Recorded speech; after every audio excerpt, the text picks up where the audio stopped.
I just finished my first Master Cycle Fundamentals class, and it was freaking phenomenal. It was great. It was awesome. It was confidence building, but it was also humbling. Let me explain what I mean. So, Master Cycle Fundamentals is not like a combatives class. It started out and we did not go and do like a warm-up or whatever. There was no standing technique. Tonight, the focus was mount, and so we started working on the cross-collar choke from mount. And I've done the cross-collar choke before at my old Keep Showing Up University, so I felt somewhat familiar, but I was much more familiar with the cross-collar choke from guard. And so doing it from mount, just didn't work for me at my old Keep Showing Up University. That's a weird thing to say, but like honestly, I mentioned this in previous videos that when you're just rolling and trying to survive, you discard what doesn't work and you go with what works. And so the cross-collar choke from mount never worked for me. I loved the Gracie mount cross-collar choke, and I tried to do it. I saw it on YouTube, you know, Professor YouTube, and I tried to implement it in my rolls and it didn't work, so I abandoned it. When I asked my guy Greg in private lessons, hey man, how do I do this? He's like, showing me, and it just didn't work. I don't know if it's my hands are too big, which is not true. There are people who do it with bigger hands than me. But I think part of it is weight management. Maybe it's core strength. There's a lot of things that I struggle with when it comes to the cross-collar choke from mount, and I struggled tonight. So I was working with my training partner, Pete, and it wasn't going well. Sam, the instructor, Zach, one of the instructors, came around and helped me, and it got a little better. But it's something I'm going to have to work on long-term, big picture. But we practice different grips, different variations, underhand, overhand, thumb in, you know, all that good stuff. We practiced if somebody rolls you, you know, trap and roll, upa, whatever you call it, and maintaining the grip so you can get them from the guard, which I was great at that because I used to do that at my Keep Showing Up University. I used to tap people with the cross-collar choke from guard. So when we drilled that part, I was like, hooray, I got this. But when it came from mount, it was a little bit frustrating and a lot of bit humbling because I feel like when you're doing combatives and you're drilling and you're drilling and you're drilling, you start to feel confident. I feel especially confident because I've rolled before. And so I'm like, yeah, I got this. But man, they had to. I mean, obviously the cross-collar choke is like Jiu-Jitsu 101, okay? After the trap and roll, that's like the first thing you learn. But from guard, it's always been a challenge for me, and I'm going to have to work on that. So as much as I might think I got this, or I'm, you know, further down the road than the average white belt, I was on the struggle bus with the cross-collar choke from mount. Cross-collar choke from guard, I was doing great. It was smooth sailing, and I felt like I felt like the man. But from mount, I got to work on it. So we started with some basic cross-collar choke, the mechanics, how does it work? Then we got into different variations. Then we got into how to defend it. And then we got into games of like, okay, top guy's trying to get the choke, bottom guy's defending it, and switch, you know, that sort of thing. And if you get rolled or whatever, then you switch places. So it became just like a game of positional sparring, which was freaking awesome. Then we got into some other defenses, this really cool thing to get your hand in. Never seen that before. How have I gone all this time and not known that? It's like it's hard to explain, but basically it's getting a frame in to prevent the cross-collar choke. I'd never seen that before. I trained for damn near 3 years and I never seen that before. So that was great. Then what else happened? Yeah, we did a bunch of positional sparring, top, bottom. And then some guys left and it became just positional sparring where we're able to do things other than the cross-collar choke. It was, the game was you start in the cross-collar choke or start in guard, you start in mount, and you try to get them with the cross-collar choke. But after a minute, you could go for other submissions too. And so that's how it worked. If you could defend, you could get to other stuff, and it was kind of fun. I did.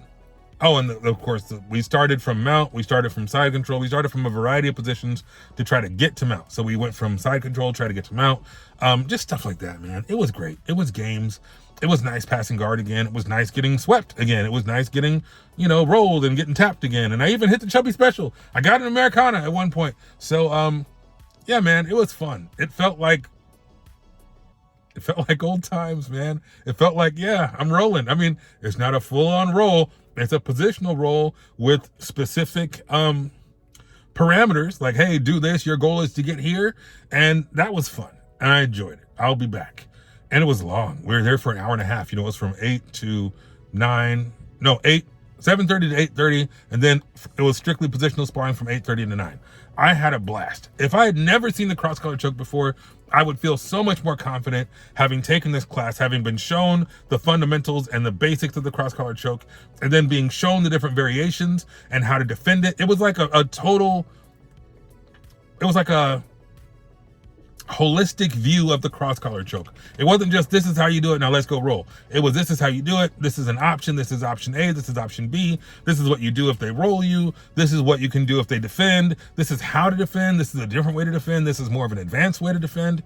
It was like, I hate to say it like this, but I went to a really good school. My Keep Showing Up was a great school, great academy, great instructor, world-renowned instructor. And I felt like the way that they taught it was like playing Pop Warner football. And the way that Gracie University teaches it is like the NFL.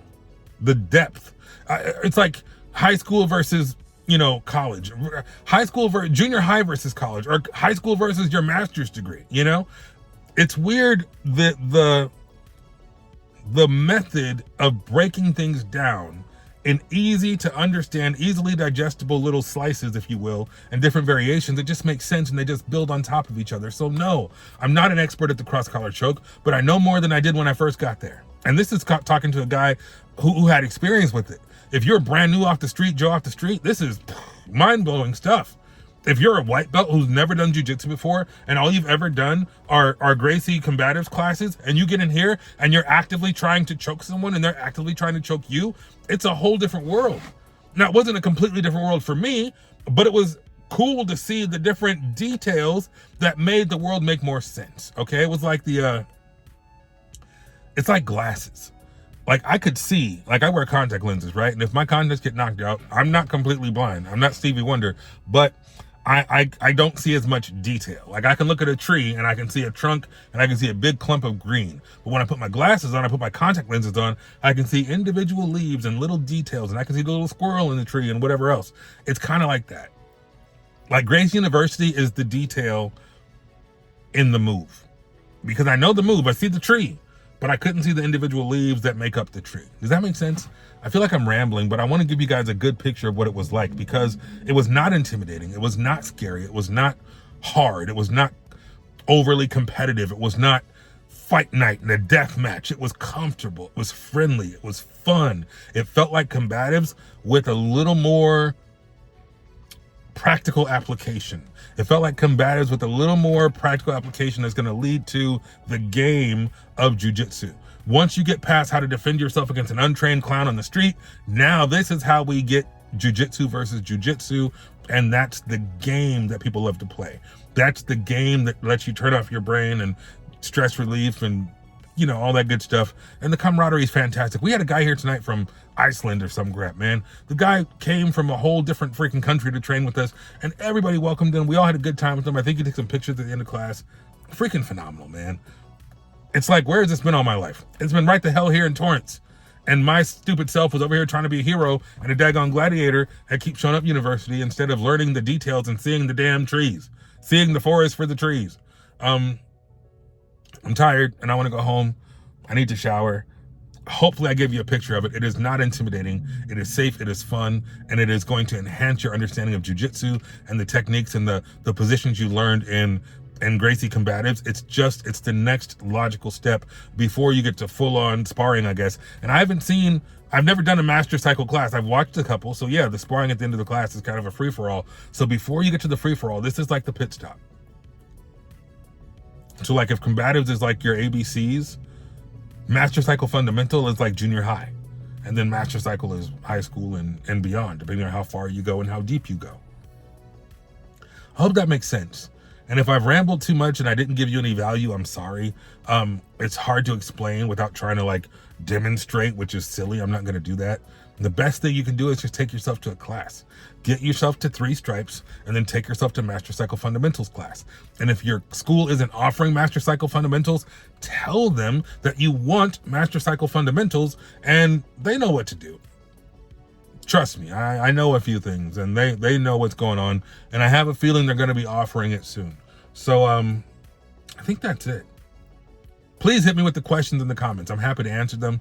But as for right now, I'm going to go home and take a shower because I'm going to be right back here in about 12 hours for Gracie Combatives Saturday morning class, which is normally taught by Henner, but I saw on Instagram that he had knee surgery, so I don't think he'll be here tomorrow. But it doesn't matter who it is. It's the same thing no matter where you go, from Iceland to Irvine.